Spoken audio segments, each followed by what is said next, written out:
The emergency council chamber aboard the Zephyrian flagship, Dominance, buzzed with nervous energy. Admiral Kextar's tentacles writhed in agitation as he studied the holographic display showing Earth's blue marble suspended in the void. Around the circular table, representatives from 12 different species shifted uncomfortably in their seats, their various forms of anxiety manifesting in clicking mandibles, fluttering appendages, and rapid color changes across scaled skin.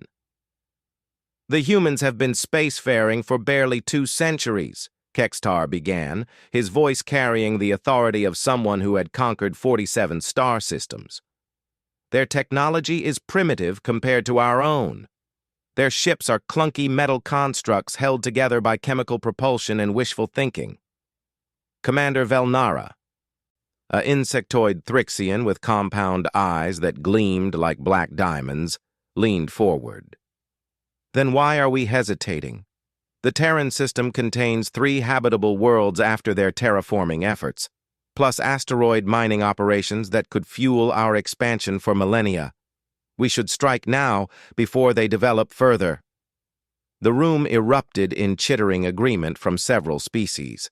The reptilian Saurok delegation hissed their approval, while the crystalline Vorthon representatives chimed in harmonious tones. It seemed like a foregone conclusion until an old, weathered voice cut through the noise. "You're all making a mistake." Every head in the room turned toward the speaker. Ambassador Threndal of the Altarian Collective sat hunched in his hover chair, his ancient purple skin marked with the scars of countless battles. At over 400 years old, he was one of the few beings in the galaxy who had witnessed the rise and fall of empires that these younger species only read about in historical archives. "Explain yourself, old one," Kextar demanded, his tone barely concealing his irritation. Threndal activated his personal hologram projector, displaying a series of images that made several council members gasp. Ships torn apart not by energy weapons, but by kinetic projectiles.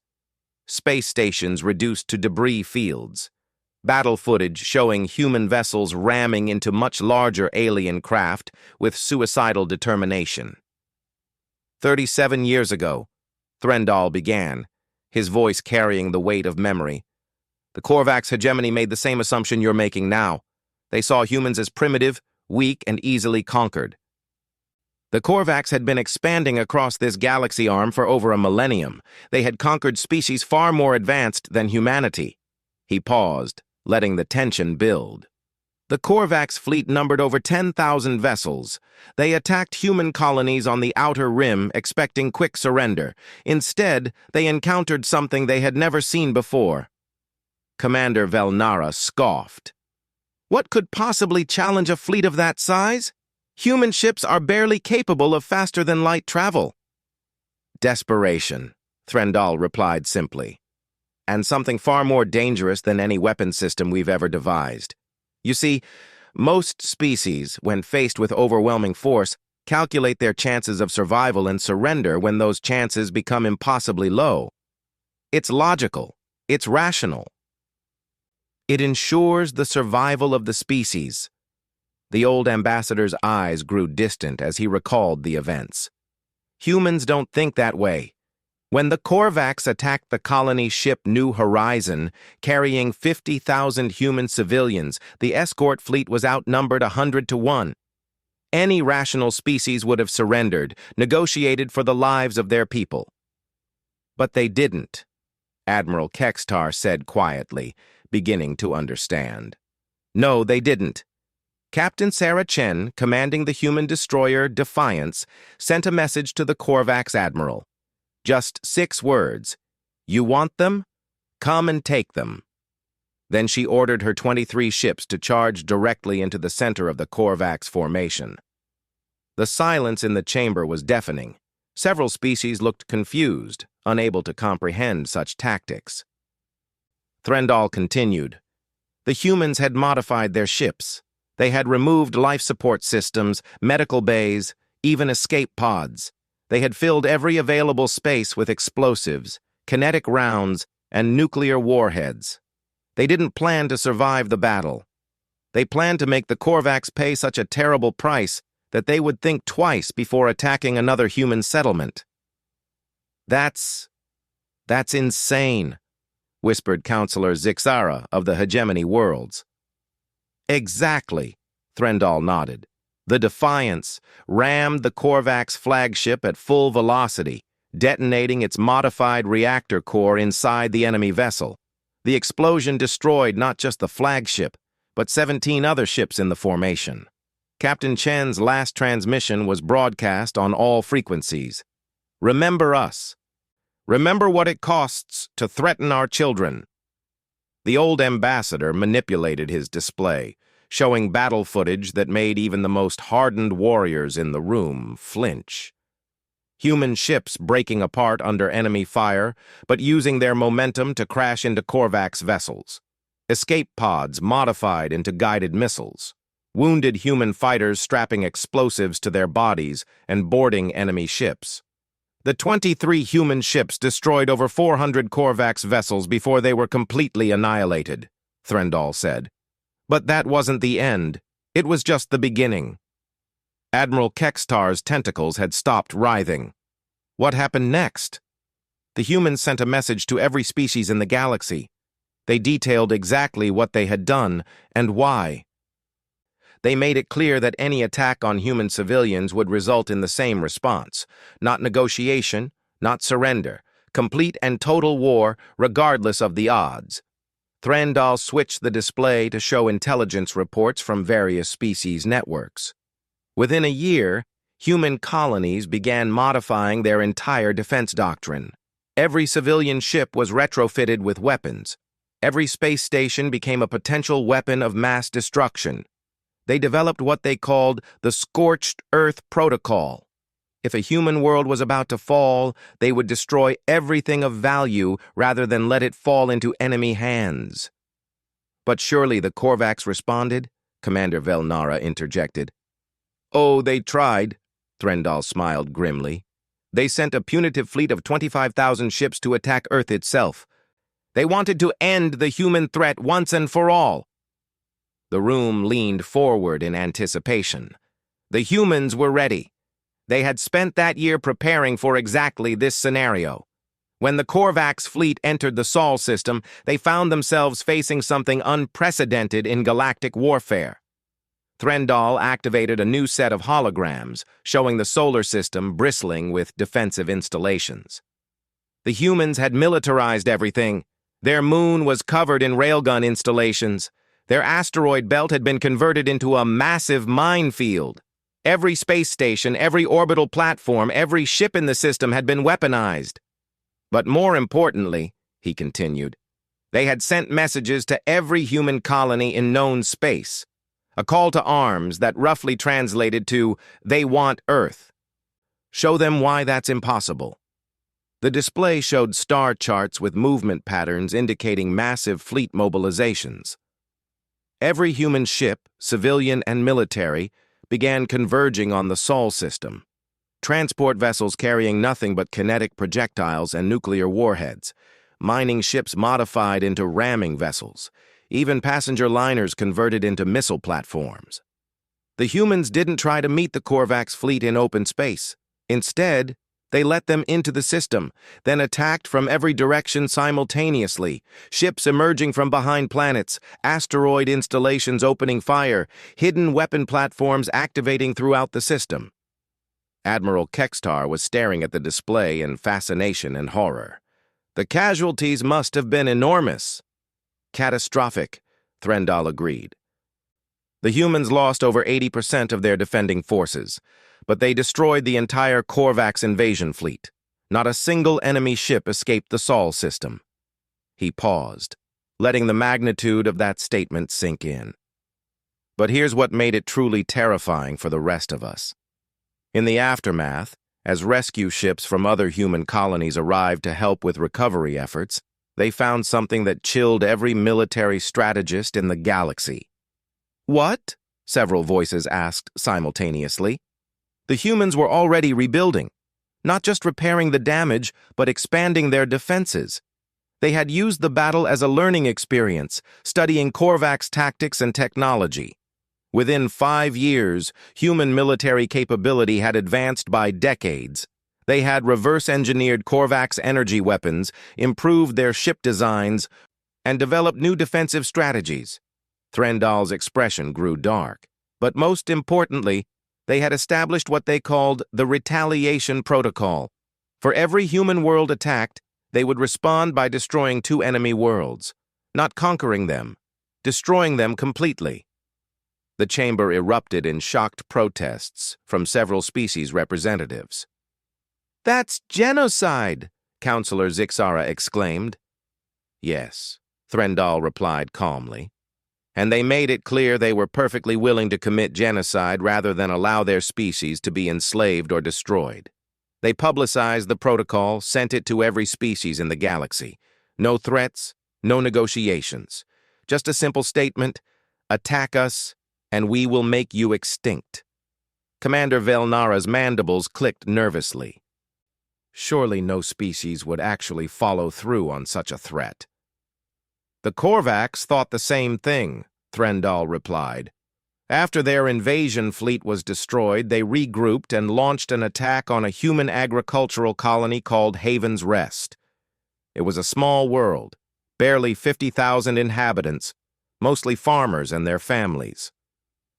The old ambassador's voice grew heavy with the weight of history. The humans kept their promise. They didn't just destroy 2 Korvax worlds in retaliation. They destroyed the Korvax homeworld and every major colony in their territory. It took them 3 years, but they systematically hunted down and eliminated every trace of Korvax civilization. The silence in the chamber was absolute. Several representatives looked physically ill at the implications. "The most terrifying part," Threndal continued, "was how methodically they did it. No rage, no emotion. They simply executed their protocol with the efficiency of a computer program.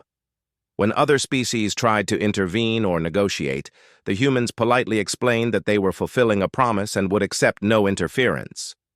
Admiral Kextar found his voice first. "What happened to the survivors? The Korvax civilians?" "There weren't any," Threndal replied quietly. "That's what I've been trying to tell you. When humans say they will make you extinct, they mean extinct. Complete eradication. They don't take prisoners when they invoke the retaliation protocol. They don't negotiate. They don't show mercy. They simply eliminate the threat permanently." The room buzzed with nervous conversation as the implications sank in. Finally, Commander Velnara spoke up. "But that was decades ago. Surely they've become more civilized since then."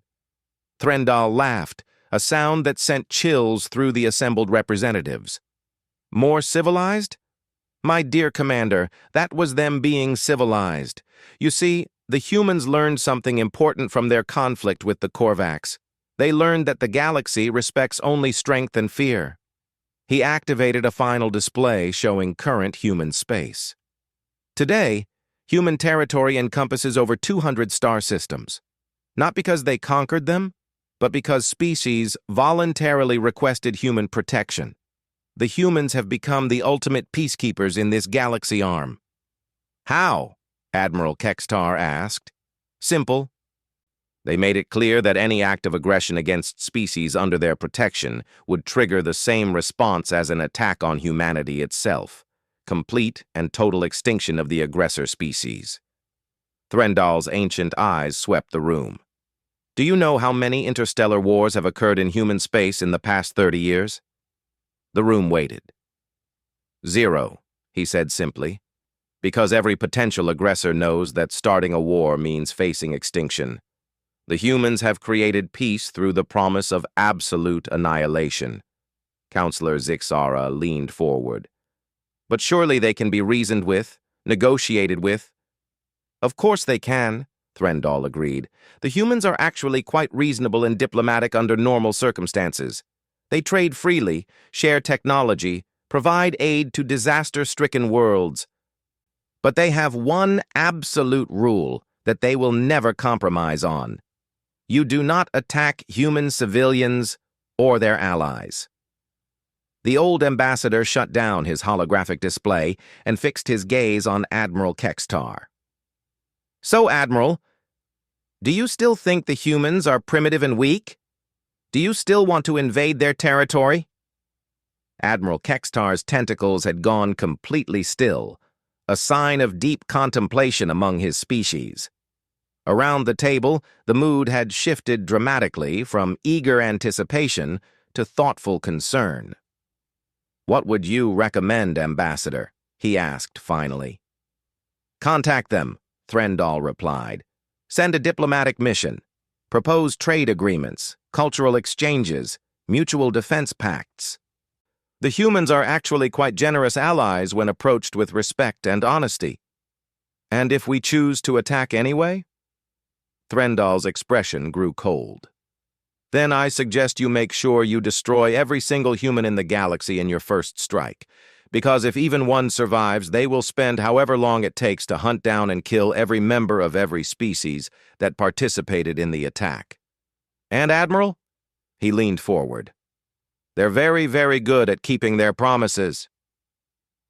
The diplomatic vessel, peaceful intentions, drifted silently through the outer reaches of the Sol system, its hull gleaming with the polished silver that marked it as a neutral diplomatic ship recognized by all galactic powers.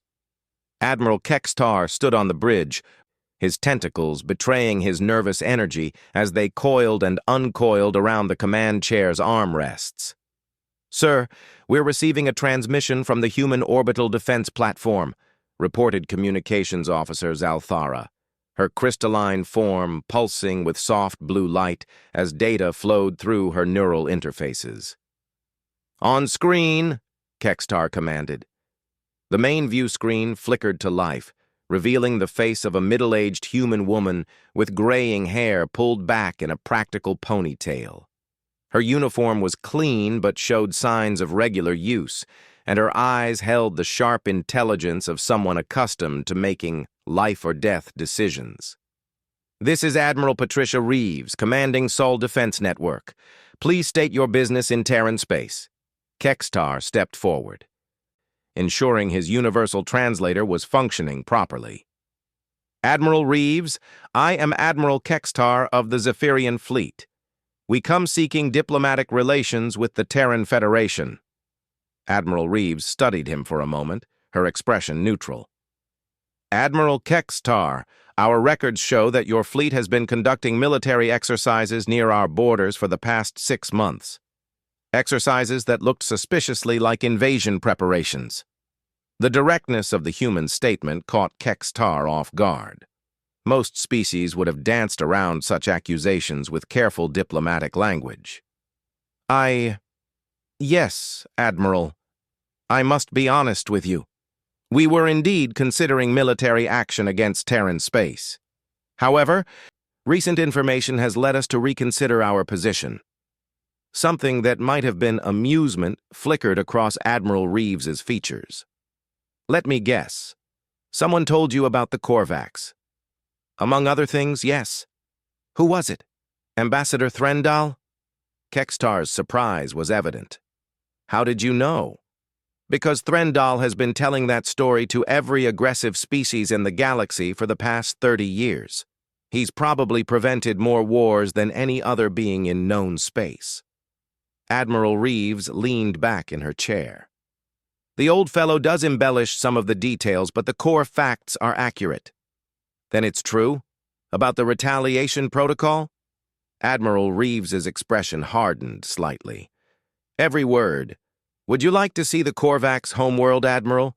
We maintain a monitoring station in that system. It serves as a reminder to ourselves as much as a warning to others." Without waiting for an answer, she transmitted coordinates to the Zephyrian ship. "Follow those coordinates. We'll escort you there." Within minutes, 3 human vessels emerged from what had appeared to be empty space, their stealth systems disengaging as they took formation around the diplomatic ship. Kextar noted with professional interest that the human ships were smaller than his vessel, but moved with a precision that spoke of advanced propulsion systems and experienced crews. The journey to the former Korvax homeworld took 18 hours. During the trip, Admiral Reeves maintained an open communication link, answering Kextar's questions with a frankness that was both refreshing and unsettling. "Why do you maintain a monitoring station there?" Kextar asked at one point. "To remember," Reeves replied simply. "War is easy to start and impossible to undo. We want our military personnel to understand the consequences of the retaliation protocol before they ever have to implement it." "Do you regret it? The destruction of the Korvax?" Admiral Reeves was quiet for a long moment. "Admiral, do you have children?" "Yes, 3 offspring. The Korvax killed 50,000 civilians on Haven's Rest, including 8,000 children. They broadcast their executions to intimidate other human colonies into surrendering without a fight." Her voice remained steady, but Kextar could see the steel in her eyes. "We regret that it was necessary. We don't regret doing it." When they arrived at the coordinates, Kextar understood why humans maintained a monitoring station here. The system was a graveyard. Where once a thriving world had orbited its star, now only debris fields and asteroids marked its passage. The star itself showed signs of having been artificially destabilized, its output fluctuating in patterns that would have made the system uninhabitable even if the planets had survived. "How?" Kextar whispered. "Kinetic bombardment initially," Admiral Reeves explained matter-of-factly. "We dropped asteroids on every major population center until the planetary crust cracked. Then we used focused stellar manipulation to increase solar radiation, ensuring nothing could ever grow there again. The process took 14 months. The monitoring station itself was a small utilitarian structure positioned at the system's edge. As their ships approached, Kextar could see that it wasn't just a passive observer. The station bristled with sensor arrays pointed in every direction, and he counted at least 6 weapon systems capable of destroying any vessel that entered the system. "Who's stationed there?" he asked. "Volunteers only. Usually officers who are considering command positions. They spend 6 months here, studying the records, understanding what the retaliation protocol really means." Admiral Reeves paused. "It's sobering. Many decide they prefer other career paths." As they docked with the station, Kextar found himself face to face with the reality of human warfare. The station's small crew of 12 humans moved with the quiet efficiency of people who had seen too much and understood too well what their species was capable of. Commander Sarah Kim, the station's commanding officer, met them at the airlock. She was young, perhaps 30 in human years, but her eyes held the weight of someone much older. "Welcome to Memorial Station," she said simply. "Before we begin the tour, I need to ask, are you prepared to see what extinction looks like?" The tour was unlike anything Kextar had experienced. The station maintained detailed records of the Korvax civilization, their art, their literature, their scientific achievements, their culture. It was a comprehensive archive of a species that no longer existed. "We preserve their history," Commander Kim explained, as they walked through corridors lined with holographic displays showing Korvax cities, families, and achievements. Not as a trophy, but as a reminder of what was lost. The Korvax weren't evil beings. They were a proud, ancient species with a rich culture and significant scientific achievements. "Then why destroy them so completely?" Kextar asked. "Because they made a choice," Kim replied. "When they attacked Haven's Rest, they weren't trying to conquer territory or acquire resources. They were sending a message that human lives had no value, that our children were acceptable casualties in their expansion plans." They entered a large chamber where 3-dimensional star maps showed the progression of the retaliation protocol's implementation. System after system marked in red as human fleets systematically eliminated every trace of Korvax presence. "The protocol isn't revenge," Admiral Reeves explained, joining them in the chamber. It's pest control. When a species demonstrates that they view human civilians as expendable, they become a permanent threat to our survival. The only logical response is complete elimination of that threat. Commander Kim activated a display showing detailed casualty figures. 4,700,000,000 Korvax died during the implementation of the protocol. We know each number. We remember each world, not because we enjoyed it, but because forgetting would dishonor both their memory and our responsibility. Kextar studied the numbers in silence. The scope of the destruction was staggering, yet the humans spoke of it with the same clinical detachment they might use to discuss a maintenance procedure. How do your people live with this knowledge? He asked. The same way yours would if your survival depended on it, Admiral Reeves replied. Admiral, let me show you something else. She led him to another chamber where displays showed current human space. Hundreds of worlds, dozens of species, all living under human protection. This is what the retaliation protocol actually accomplished, she explained. Peace.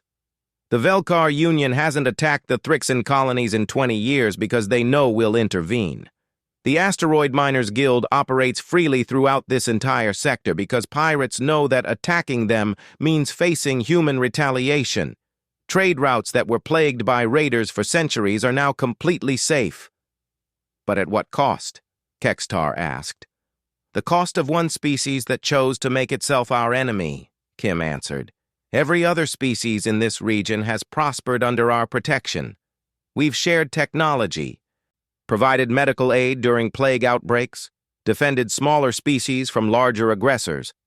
The only requirement is that our allies respect the fundamental rule. Civilian lives are inviolate. Admiral Reeves activated another display showing military readiness reports. Admiral, I'm going to share something with you that we don't usually reveal to potential allies. Our current military capability. The numbers that appeared made Kextar's tentacles go rigid with shock. The human fleet had grown exponentially since their war with the Korvax. They now possessed over 50,000 combat vessels, with production capabilities that could double that number within 5 years if necessary. How is this possible? Because every species under our protection contributes to our collective defense, Admiral Reeves explained. The Thrixan provide advanced sensors. The Velkar contribute materials. The asteroid miners maintain our ships. Everyone benefits from peace, so everyone contributes to maintaining it.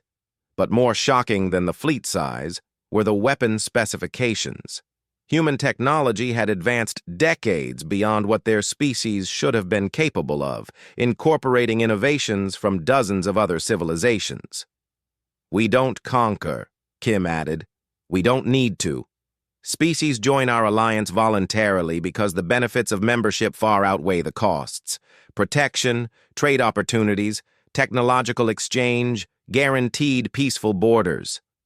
And if a species refuses to join, then they're free to go about their business as long as they don't attack our allies or threaten civilian populations, Admiral Reeves replied. We're not an empire, Admiral. We're a defensive alliance built around one simple principle. Aggression against civilians will be met with total annihilation of the aggressor. As they prepared to leave the memorial station, Commander Kim presented Kextar with a data crystal containing complete records of the Korvax civilization. Take this back to your leadership, she said. Study what the Korvax achieved, what they contributed to galactic civilization, and what was lost when they chose to make humans their enemy. Then decide whether the resources in our space are worth risking the same fate. During the return journey to Zephyrian space, Kextar found himself in deep conversation with Admiral Reeves about human philosophy and military doctrine. Your species fascinates me, he admitted. You're simultaneously the most peaceful and most dangerous civilization I've ever encountered. That's not a contradiction, Reeves replied. We're peaceful because we're dangerous. Species know that attacking us or our allies means extinction, so they choose diplomacy instead. We've created a stable equilibrium where the cost of aggression is so high that no rational actor will choose it. But what if someone is irrational? Admiral Reeves smiled, but there was no warmth in it. Admiral, irrationality is a luxury we can't afford to permit in others. When a species demonstrates that they can't be trusted to act rationally regarding civilian lives, we remove them from the equation permanently. The retaliation protocol. The retaliation protocol, she confirmed. It's not a threat, Admiral. It's a promise. And humans always keep our promises. As they reached the edge of human space, Admiral Reeves transmitted a final package of information to the Zephyrian vessel. Trade agreements, cultural exchange programs, and mutual defense pact proposals, she explained. If your people decide they'd prefer to be our allies rather than our enemies, these documents will get you started. The benefits are substantial, and the only requirement is that you respect civilian lives.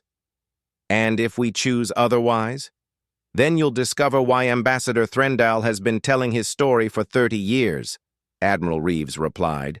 The choice is yours, Admiral. Choose wisely.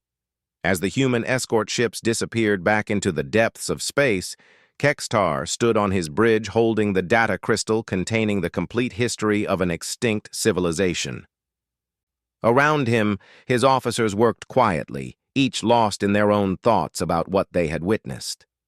The choice before them was simple in its complexity. Join humanity's alliance and prosper under their protection, or maintain their independence and risk becoming another memorial station in the depths of space. For the first time in his military career, Admiral Kextar found himself hoping that his superiors would choose diplomacy over conquest, because he had seen what happened to those who chose otherwise, and the sight would haunt him for the rest of his days.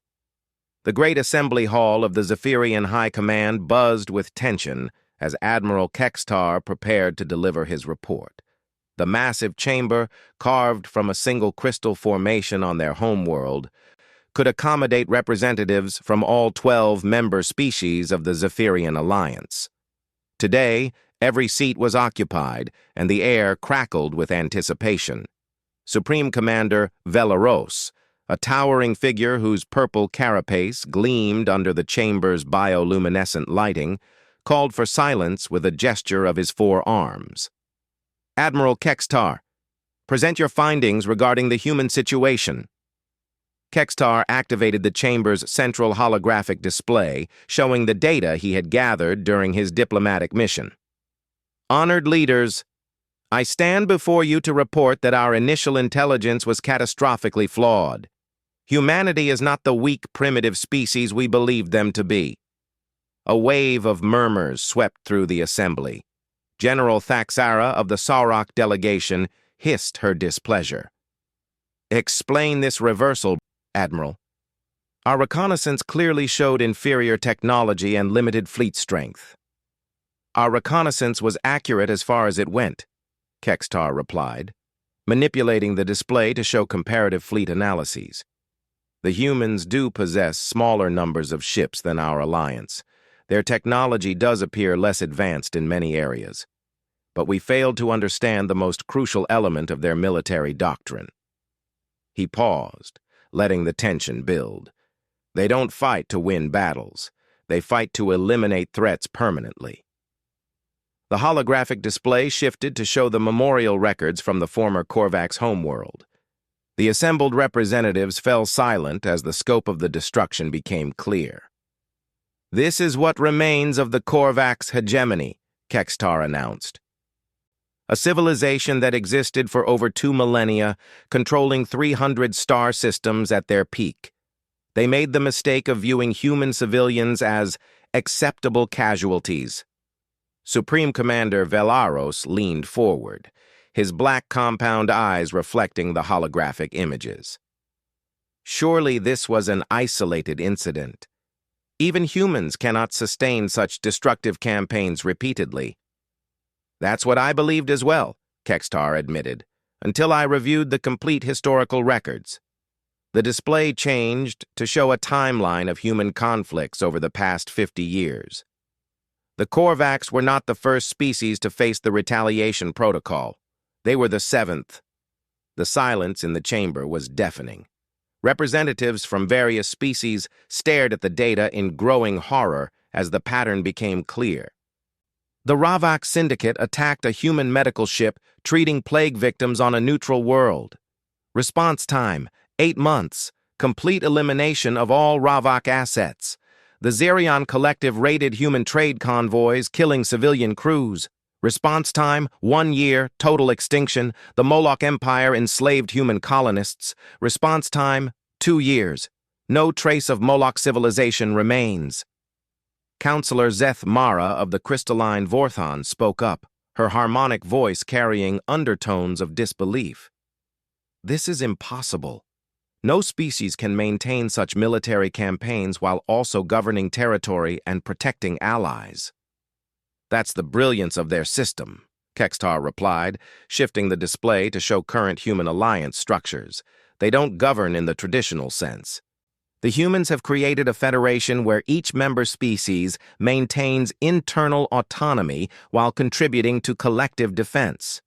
Every species benefits from human protection, so every species has an investment in maintaining human military superiority. The display showed production statistics that made several representatives gasp. Shipyards across 200 systems, all contributing vessels to the human fleet. Research facilities on dozens of worlds, all sharing technological advances. Resource extraction operations providing materials for the largest military-industrial complex the galaxy had ever seen. They've weaponized diplomacy, Kextar continued. Species don't join the human alliance through conquest. They join because membership provides security, prosperity, and protection from aggressive neighbors. The humans have made their allies into willing partners in their own defense. General Thaxara's scales rippled with agitation, but surely their allies would rebel if they understood what they were supporting. Why would they? Kextar asked. Under human protection, the former war zones of the Altair sector have experienced 50 years of uninterrupted peace. Trade has increased by 3,000%. Scientific advancement has accelerated beyond anything previously recorded. Member species are safer and more prosperous than they've ever been in their history. He manipulated the display to show quality of life indicators across human alliance space.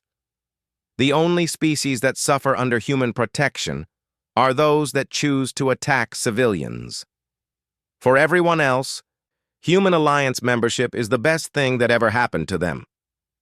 Supreme Commander Velaros studied the data carefully. What are you recommending, Admiral?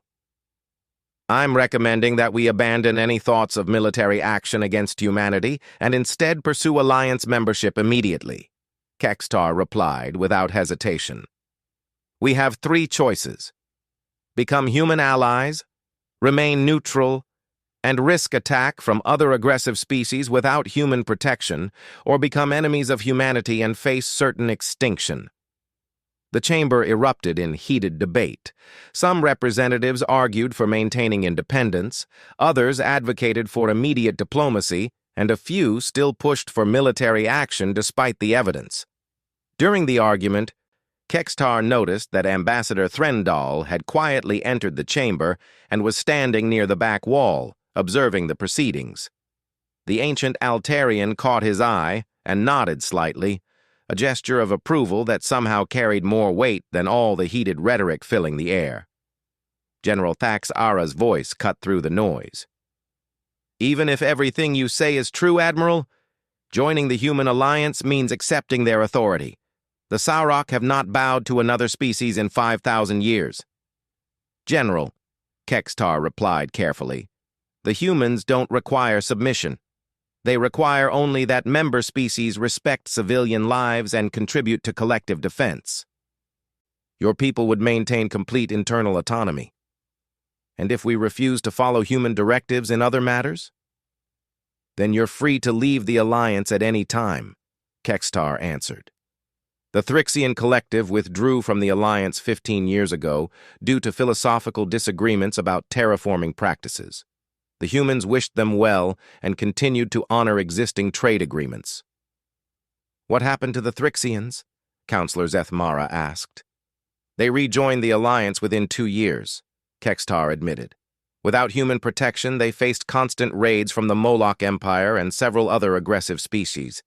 After the humans eliminated the Moloch threat completely, the Thrixians requested to rejoin the Alliance." Supreme Commander Velaros called for order as the debate continued to rage. "What specific terms do the humans offer for Alliance membership?"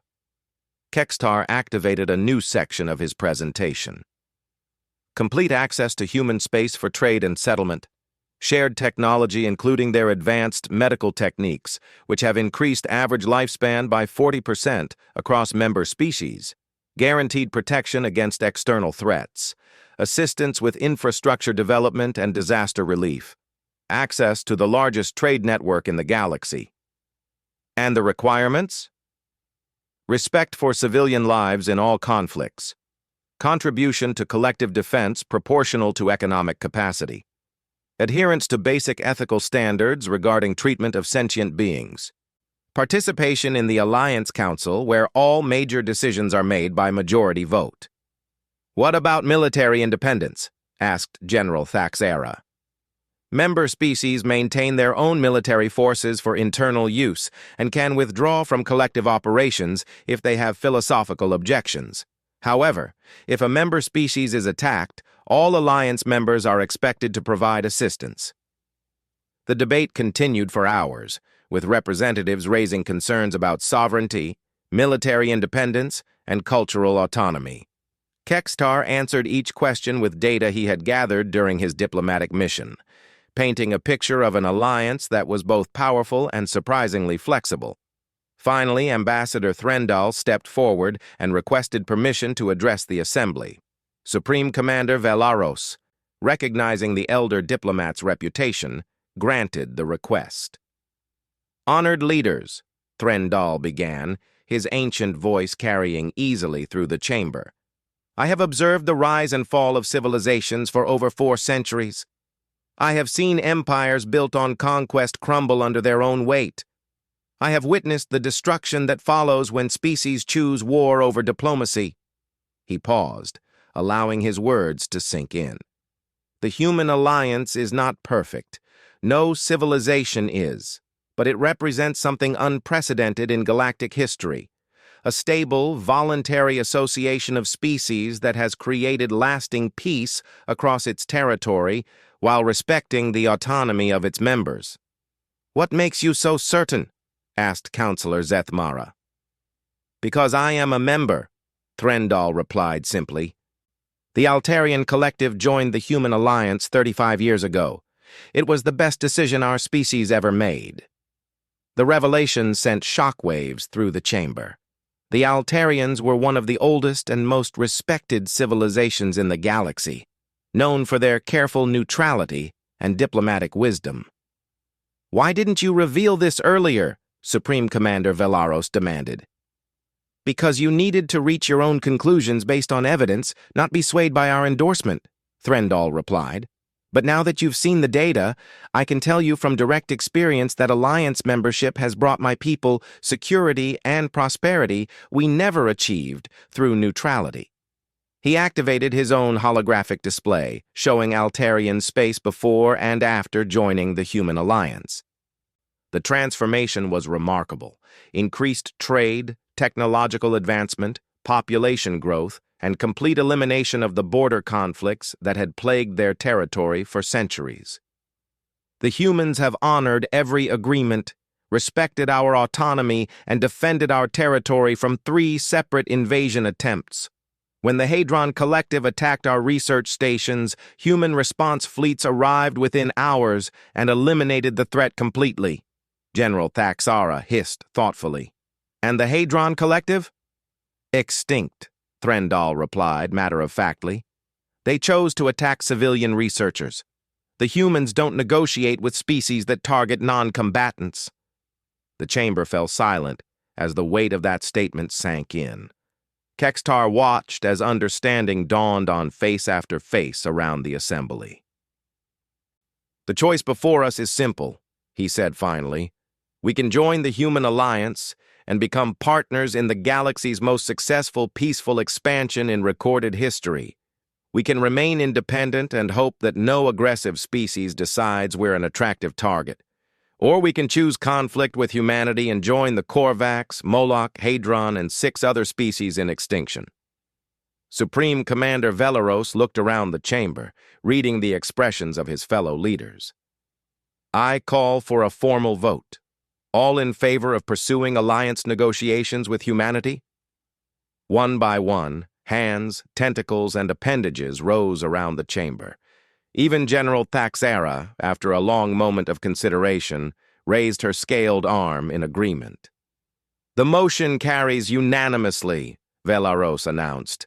Admiral Kextar, you will return to human space as our official ambassador and begin negotiations for alliance membership. As the assembly dispersed, Kextar found himself approached by Ambassador Threndal. The ancient diplomat clasped his shoulder with a gesture of approval. You did well, Admiral. Your species will find the humans to be generous allies and steadfast friends. And if we hadn't chosen alliance? Kextar asked. Threndal's expression grew serious. Then I would have mourned the loss of another ancient civilization to the unforgiving mathematics of human warfare. The humans don't enjoy extinction campaigns, Admiral, but they execute them with ruthless efficiency when necessary. How many species have chosen alliance over conflict? Over 300 in the past 50 years, Threndal replied. Your species is not unique in recognizing the wisdom of cooperation over confrontation. The humans have built the largest peaceful alliance in galactic history simply by making the alternative unacceptably costly. 6 months later, Admiral Kextar stood in the same chamber where Ambassador Threndal had first warned them about human capabilities. Now it was his turn to address a gathering of military leaders, this time from the hegemony worlds, who were considering their own aggressive plans against humanity. The humans aren't conquerors, he explained to the assembled representatives. They're gardeners. They've created conditions where peaceful species flourish while aggressive ones face extinction. The choice they offer is simple. Help tend the garden or become fertilizer. As he watched understanding dawn on the faces before him, Kextar reflected on how completely his perspective had changed.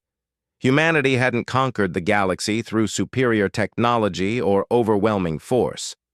They had conquered it through a simple promise: respect civilian lives and prosper under our protection, or threaten civilian lives and face complete annihilation.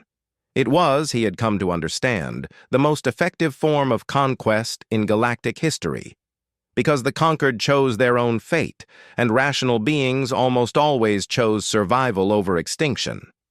The few species that chose otherwise provided stark reminders of the consequences of irrational decision-making, preserved in memorial stations throughout human space as warnings to future generations.